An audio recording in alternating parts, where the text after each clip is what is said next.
dur lendemain de déraillement de train à Repentigny, une catastrophe évitée de justesse. Là, il revenait, mais il était vide. Heureusement, parce que si c'était plein, on vivait une catastrophe comme il y a 13 ans aujourd'hui. À la veille du sommet d'OTAN, Mark Carney annonce la construction de sa nouvelle flotte de sous-marins. Nous réalisons nos dépenses militaires de manière à rendre le Canada plus sûr, plus indépendant et plus prospère. Un carton rouge annulé après un appel de Donald Trump. He didn't do anything wrong, and he's our best player or one of our best players. So, yes, I asked for a review by FIFA. La Coupe du monde devient-elle politique? Il est 22 h, c'est l'heure de Nouveau Info.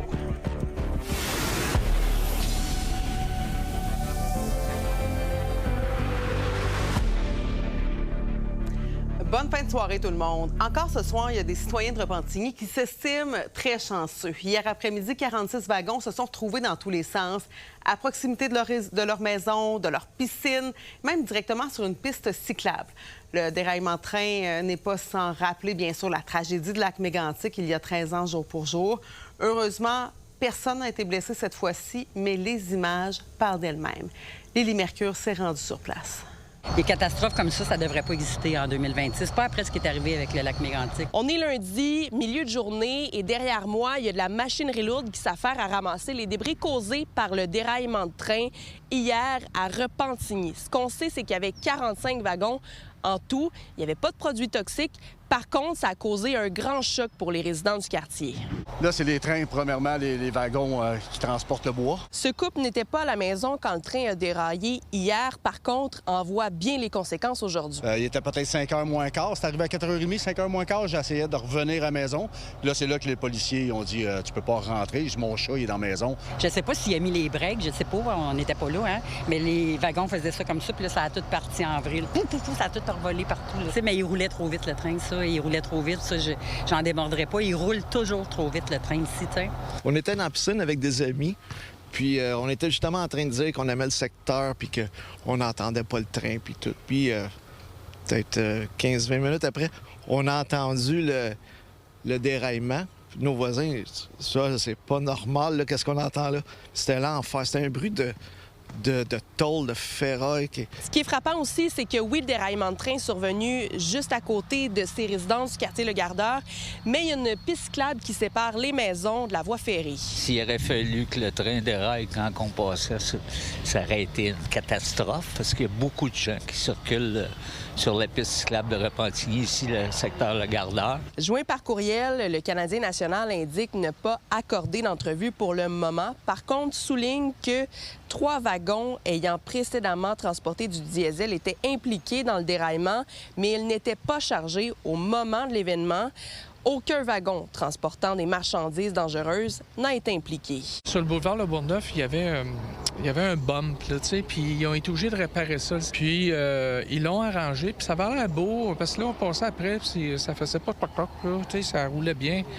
Mais c'est là que le pire est arrivé. Que malheureusement, on n'en sait pas beaucoup plus que les citoyens parce que de la façon que ça fonctionne, lorsqu'il y a des réparations, des mises à niveau, le CN nous prévient seulement quelques jours avant les réparations. Les réparations sont faites par le CN et leurs entrepreneurs privés et ensuite, ils nous envoient la facture et notre relation se limite à peu près à ça avec eux. Donc, c'est sûr que j'ai déjà été député fédéral de 2008 à 2011. Moi, une première préoccupation que j'ai, c'est est-ce qu'on peut avoir un dialogue constant avec le CN, avec le Canadien Pacifique, par exemple. C'est sûr que ça nous rappelle effectivement Lac-Mégantic, une terrible tragédie. Et moi, je m'attends à ce que ce tracé-là, alternatif, soit déployé très rapidement. Moi, je demande au fédéral d'agir rapidement et puis de voir aussi ce qu'il en est à Repentigny. Est-ce qu'une telle alternative en termes de trajet doit être considérée? Mais qui passe, là, ils disent dans 72 heures à peu près que le train va repasser. Ça va. Il y a une petite crainte, d'après moi, puis d'ennui aussi. L'enquête est présentement entre les mains du Bureau de la sécurité des transports du Canada. Mais les résidents de Le Gardeur attendent fermement des réponses d'ici là. À Repentigny, Lily Mercure, pour Nouveau Info. Bien sûr, on va continuer à suivre ce dossier-là pour vous. Ce qui s'est passé à Repentigny a ravivé de douloureux souvenirs à la population de Lac-Mégantic. Il y a 13 ans exactement, le déraillement d'un train qui transportait du pétrole a fait 47 victimes. Comme chaque année, un rassemblement a été organisé pour leur rendre hommage. Cette commémoration survient alors que le dossier de la voie de contournement n'est toujours pas réglé. Le projet est toujours à l'étude et polarise la population. Les gens se sont réhabitués à voir passer le train au centre-ville. En sachant que c'était le Canadien Pacifique, qui est une compagnie plus sécuritaire que la MMA. Donc, c'était pas difficile d'être plus sécuritaire que la MMA. Les trains, actuellement, sont 2 fois plus longs, 2 fois plus lourds et 2 fois plus dangereux qu'ils étaient en 2013 avec Mégantic. Donc, la population est divisée. Certains souhaitent que le train demeure au centre-ville.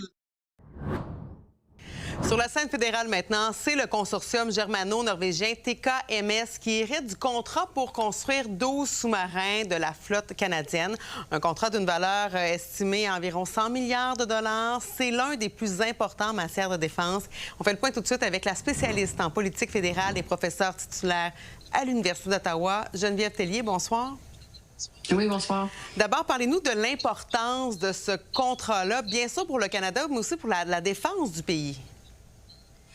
Oui, c'est majeur. Puis les sous-marins ont toujours été un peu un point faible ici au Canada. Vous vous rappelez, à l'époque, on avait acheté des sous-marins usagés qui convenaient pas vraiment à nos besoins. Et donc là, on se lance vraiment dans une flotte haut de gamme, nouvelle, 12 nouveaux appareils. Alors, c'est considérable. Et ça fait augmenter aussi les dépenses en défense du gouvernement canadien. Puis vous le savez, ça a souvent été un reproche fait auprès du Canada qu'on dépensait pas assez en matière de défense. Alors, M. Carney peut montrer aux autres pays que non, le Canada fait sa part et qui achète des appareils qui vont être utiles et pour le Canada et aussi pour ses alliés en termes de surveillance et de défense du territoire. Je pense notamment à l'Arctique, mais de façon plus générale, tout ce qui sont les océans. Mais justement, Mark Carney qui dit oui, on va dépenser, mais on veut aussi avoir des retours sur l'investissement. Il dit on veut pas seulement être un client, mais être un acteur important là, pour la défense, justement, oui, du Canada, mais peut-être même des alliés. Oui, puis c'est peut-être ça qui explique le choix de la compagnie allemande, le consortium allemand-norvégien, plutôt que la Corée du Sud. C'est-à-dire qu'on va sans doute vouloir renforcer nos alliances avec l'OTAN, nos principaux partenaires en matière de défense. Et oui, M. Carney dit on veut être un partenaire. Donc, on a une technologie, nous, ici au pays, puis c'est le début du partage de cette technologie-là. Alors, M. Carney, on le voit grand, est ambitieux. Puis on espère justement qu'il va y avoir des suites, donc pas juste économiques comme des emplois créés au pays, mais aussi de l'achat de la technologie canadienne, du savoir-faire canadien en Europe, ce qui va renforcer les liens entre les Européens et le Canada. Oui. Le premier ministre qui est en route justement vers Ankara, la capitale turque, pour assister au sommet de l'OTAN. Est-ce que c'est surtout l'Ukraine qui va retenir l'attention à ce sommet-là? C'est surtout Donald Trump, je pense qu'il va retenir l'attention, mais oui, avec l'histoire de l'Ukraine. Vous savez, c'est un sommet on l'a planifié pour être extrêmement court. Habituellement, c'est 2 jours d'intenses réunions. Puis cette fois-ci, ça va être beaucoup plus léger comme programme. Puis on semble ne pas vouloir donner matière à mécontentement à Donald Trump. Donc, M. Trump va être là. Ça fait déjà un petit bout de temps qu'il dit, vous savez, l'OTAN, ils m'aident pas, ils m'ont pas appuyé quand j'ai envahi, quand j'ai défendu les intérêts américains en Iran. Donc, il est pas mal remonté par rapport vis-à-vis des Européens. On ne sait pas ce qui va arriver avec Donald Trump, donc je pense qu'on essaye de minimiser ça. Mais en même temps, pour M. Carney, ça va être une occasion de se faire valoir puis de se faire voir sur la scène européenne, puis justement renforcer, comme je le disais avec les sous-marins canadiens, renforcer la présence canadienne en Europe, notamment avec l'Ukraine. L'Ukraine a toujours été une priorité pour le Canada. Je pense que ça va l'être encore et il va sans doute y avoir des annonces à ce sujet-là de la part des pays européens. La question, c'est est-ce que les Américains vont aussi être des partenaires dans ce dossier-là? Alors, c'est à suivre. Merci beaucoup, Mme Tellier, spécialiste de la politique fédérale. Ça m'a fait plaisir. Hier, en Ukraine, maintenant, le secrétaire général de l'OTAN dénonce les attaques russes qui ont fait au moins 24 morts et une centaine de blessés la nuit dernière à Kiev. Selon Mark Rutte, le président russe Vladimir Poutine est en perte de contrôle en raison des succès de l'Ukraine sur le terrain. C'est la 2e fois en moins d'1 semaine que la capitale ukrainienne est la cible de frappes russes. Ces bombardements qui surviennent à la veille d'un sommet de l'OTAN en Turquie. On reste en politique, mais en politique du sport avec notre collaborateur spécialiste des relations publiques aussi, Victor Henriquez. Bonsoir, Victor. Bonsoir, Marie-Claude. Et là, on va parler d'un sujet qui te passionne, le soccer, dont la Coupe du monde, qui prend quand même une tournure politique entre autres avec Donald Trump, qui a appelé directement le patron de la FIFA pour faire annuler un carton rouge. Et mon Dieu que j'aurais espéré, Marie-Claude, qu'on ne parle pas de politique pendant la Coupe du Monde. Mais Donald Trump, oui, a pris le téléphone et on a vu la FIFA faire un geste qu'il n'avait pas fait depuis 1962, Marie-Claude. Annuler la suspension qui suit un carton rouge pour la première fois suite à la pression politique de M. Trump, ce qui favorise l'équipe américaine. Cependant, justice a été rendue puisque l'équipe américaine a perdu 4-1 ce soir contre la Belgique. Donc finalement, ça n'aura pas eu de conséquences sur le sport et c'est là la bonne nouvelle du jour. Ah, il y aura peut-être un autre appel? On ne sait pas. On ne sait pas, mais ce serait plus dur, disons. Mais parlant d'appel, il y a quand même aussi la Fédération de la Belgique qui a appelé pour contester, en tout cas pour poser des questions. Ils se sont fait un peu revirer de bord. Oui, tout à fait. Les Belges ont complètement perdu cette bataille-là. Mais là, ce qui arrive, c'est qu'on vient de créer un précédent à la FIFA. Et c'est l'image du soccer qui est attaquée à ce moment-ci parce qu'on voit, par exemple, en Angleterre, il y a un député qui va demander la suspension, l'annulation de la suspension du joueur anglais qui a reçu un carton rouge hier. Donc, on va avoir, cette histoire-là va se poursuivre, elle va créer des effets où est-ce qu'on a l'impression que le politique peut avoir une influence. Et c'est là l'erreur de la FIFA, c'est qu'en ouvrant cette porte-là, on vient de politiser le sport. Mais c'est malheureusement ce qui arrive quand le pouvoir est entre les mains des mauvaises personnes. Quand on parle de politique qui s'ingère dans le sport, il y a aussi un commentaire raciste d'une sénatrice du Paraguay. Je ne vais pas répéter le commentaire, c'était sans équivoque des mots racistes, qui est devenu même un incident diplomatique. Tout à fait, parce que cette sénatrice a attaqué Kylian Mbappé, le joueur français, attaqué de façon très virulente, et on s'est rendu au point où est-ce que le président du Paraguay a contacté Emmanuel Macron pour s'excuser, pour indiquer que ça ne représentait pas l'opinion ni de son peuple ni de son gouvernement. Également, le ministère des Affaires étrangères qui a dû intervenir. Donc, littéralement, on est passé d'une déclaration émotive politique à un incident diplomatique qui a été contrôlé, somme toute. Mais on voit que le politique, lorsqu'il se mêle de sport, ça crée des enjeux assez importants. Ouais. Je veux revenir aussi sur la réaction de Kylian Mbappé, grande vedette du soccer, qui a réagi très rapidement. Il dit, entre autres, par votre inconscience et votre racisme décomplexé, parce que c'était vraiment ça, le monde entier a déjà oublié le parcours et l'effort historique que vos joueurs ont réalisé. Puis ça, c'est quand même un peu vrai. Ça vient éclabousser le sport. Tout à fait. Et bravo à Kylian Mbappé de ne pas avoir cherché à mettre de l'huile sur le feu, comme on dit. Au contraire, à tenter d'isoler la sénatrice paraguayenne en la mettant en opposition à la performance de son équipe. Et là-dessus, je pense que ça permet aussi de calmer tout le monde et de représenter le fait que ce sport-là n'a pas à être entre les mains de certaines personnes qui expriment leur racisme sans aucune limite. Penses-tu que ce genre d'incident-là, je dirais, politique dans le sport, dans la Coupe du Monde, on risque d'en voir plus souvent? C'est rapide. Malheureusement, à chaque fois qu'il y a du sport aussi populaire, il y a des politiciens qui s'en mêlent. Le problème, c'est qu'à ce moment-ci, ils ont de l'influence et c'est l'enjeu avec Donald Trump notamment. Merci, Victor. Au revoir. Au retour de la pause, un motocycliste de 23 ans perd le contrôle de son engin après une manœuvre dangereuse. Les détails au retour.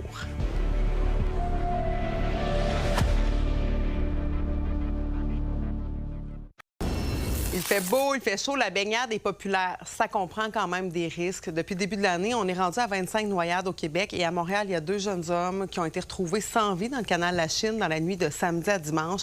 Aujourd'hui, il y a plusieurs voix qui s'élèvent pour demander plus de prévention. Éliott Tremblay. C'est ici que ça s'est passé, dans le canal La Chine, aux abords du parc René-Lévesque. Les 2 corps ont été retrouvés dans le canal La Chine vers 2 heures du matin dimanche, soit 3 heures après que l'appel 911 ait été placé. Selon le service incendie de Montréal qui est intervenu, il y a un des jeunes hommes qui se serait retrouvé dans l'eau, alors l'autre a tenté d'aller le sauver.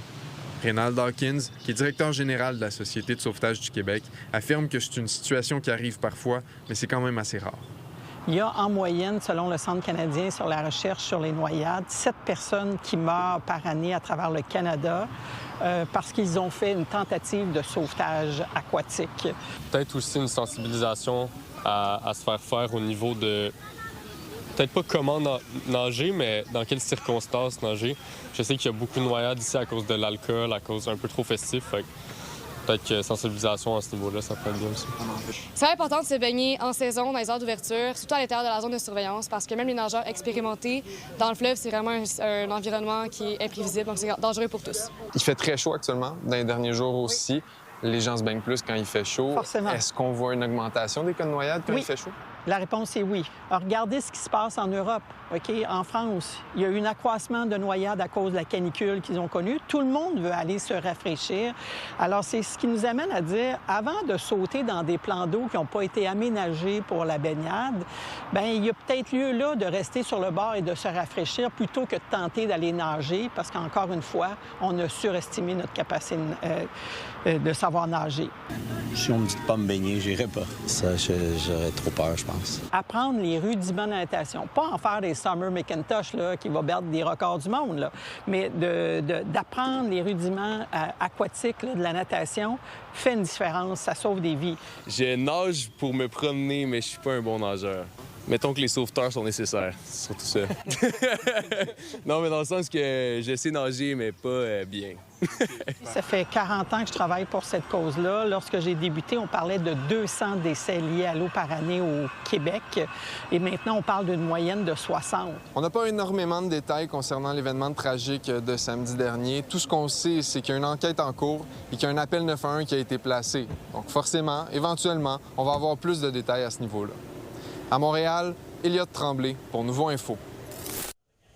À la veille d'une cérémonie en l'honneur de l'agent tué en service il y a 2 semaines, dans le quartier Côte-des-Neiges à Montréal, le Bureau des enquêtes indépendantes, le BEI, a installé un poste de commandement aujourd'hui pour retrouver des témoins de la fusillade survenue le 22 juin dernier. Pendant l'échange de tirs, le policier Mohamed Ben Redouane ainsi qu'un citoyen Michel Mizrahi ont perdu la vie. Le présumé tireur a lui aussi été abattu. Des tribunaux spécialisés en matière de violences sexuelles et conjugales partout au Québec. Et le dernier à voir le jour, c'est dans la ville de Longueuil. D'ailleurs, la mairesse Catherine Fournier, qui a elle-même été victime, a rappelé l'importance de cette initiative dont le Québec est précurseur. Lila Mercure. Le Québec a fait le choix de dire on s'occupe des personnes victimes et on leur dit n'hésitez surtout pas à dénoncer. Que vous soyez prête à dénoncer aujourd'hui, demain ou dans 10 ans. Sachez une chose, c'est qu'on sera là pour vous. C'est le résultat de la loi visant à la création d'un tribunal spécialisé en matière de violences sexuelles et de violences conjugales adopté en 2021. Au départ, un projet pilote. Mais en 4 ou 5 ans, le déploiement des tribunaux spécialisés s'est fait partout, dans tous les districts judiciaires du Québec. Nous sommes heureux de lancer aujourd'hui le 36e et dernier tribunal spécialisé en matière de violences sexuelles et conjugales. Les personnes victimes pourront bénéficier d'un accompagnement par un seul et même procureur tout au long de leur parcours, ce qui leur évitera, comme je vous le disais, de répéter à nouveau leur histoire à plusieurs reprises. Concrètement, un tribunal spécialisé vise plusieurs objectifs. Les personnes victimes de violences conjugales, violences sexuelles seront certaines d'être accueillies, accompagnées dans le contexte de la procédure judiciaire, dans l'écoute de leurs besoins, mais aussi de leurs attentes envers ce processus-là. Depuis le déploiement, 53 000 personnes ont été accompagnées dans les tribunaux spécialisés, 14 000 personnes ont été formées et depuis 2021, tous les juges ont reçu une formation.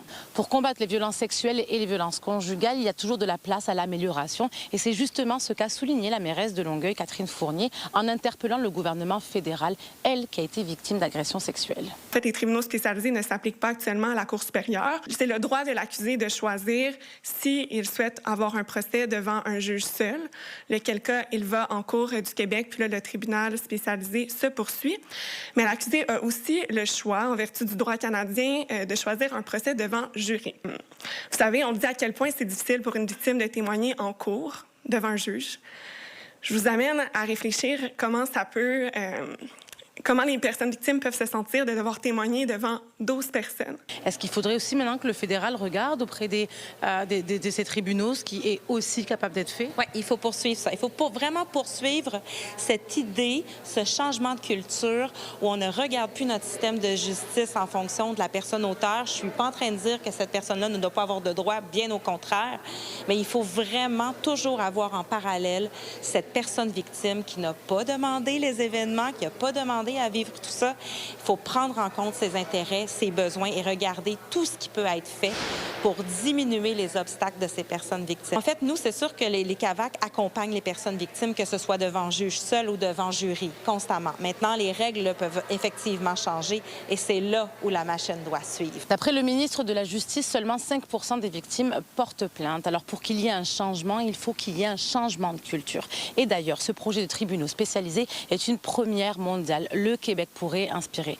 le reste du monde. À Longueuil, Lila Mouche pour Nouveau Info.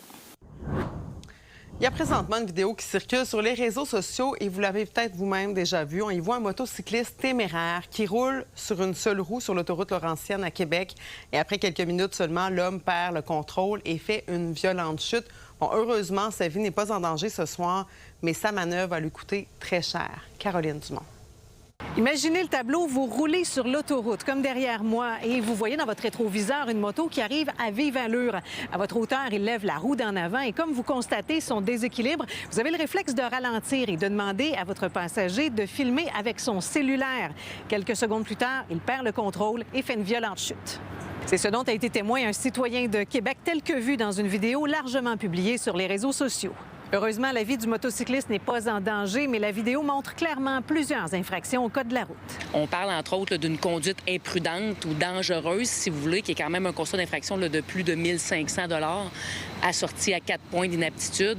La motocyclette n'était pas munie de tous les réflecteurs qu'elle devait y avoir. Il n'y avait pas de plaque d'immatriculation qui était fixée solidement sur la motocyclette. Le système d'échappement de la motocyclette était non conforme. Il n'avait pas de preuve d'assurance. Donc, l'ensemble de ces constats d'infraction-là, on avoisine les 3 000 $. J'ai pu parler à Benoît Laroche, le citoyen qui est à l'origine de cette publication. Et s'il n'a pas voulu parler à la caméra, il espère quand même que la vidéo puisse sensibiliser les jeunes motocyclistes qui seraient tentés par ce genre de manœuvre. Et selon lui, c'est aussi un bon rappel d'anticiper les risques. Risques qui, d'ailleurs, dans ce cas-ci, n'excluent pas la possibilité d'accusations supplémentaires. Le code de la sécurité routière et le code criminel, c'est deux choses à part, finalement. Donc, outre les constats d'infraction qu'il devrait recevoir, dont je vous ai parlé, bien, tu t'exposes quand même au Canada à des accusations criminelles quand tu conduis un véhicule de cette façon-là. La personne, le propriétaire et conducteur, s'en tire, somme toute, sans blessure grave, mais il aurait pu décéder, il aurait pu causer des blessures à autrui. Appelons qu'année après année, les motocyclistes sont très nombreux à être impliqués dans des accidents mortels ou avec blessés. Ils étaient 1651 en 2025, selon les données de la SAC. À Québec, Caroline Dumont pour Nouveau Info.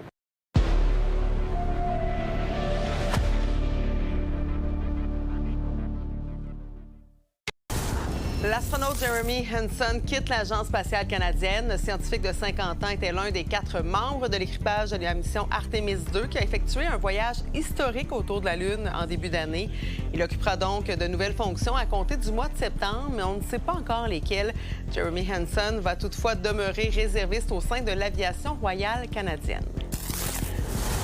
Alors voilà, c'est complet pour ce soir. Non, toute l'équipe, merci beaucoup d'avoir été là. Demain, on va suivre la cérémonie commémorative en mémoire de l'agent Mohamed Ben Redouane, mort lors de la fusillade dans Côte-des-Neiges à Montréal.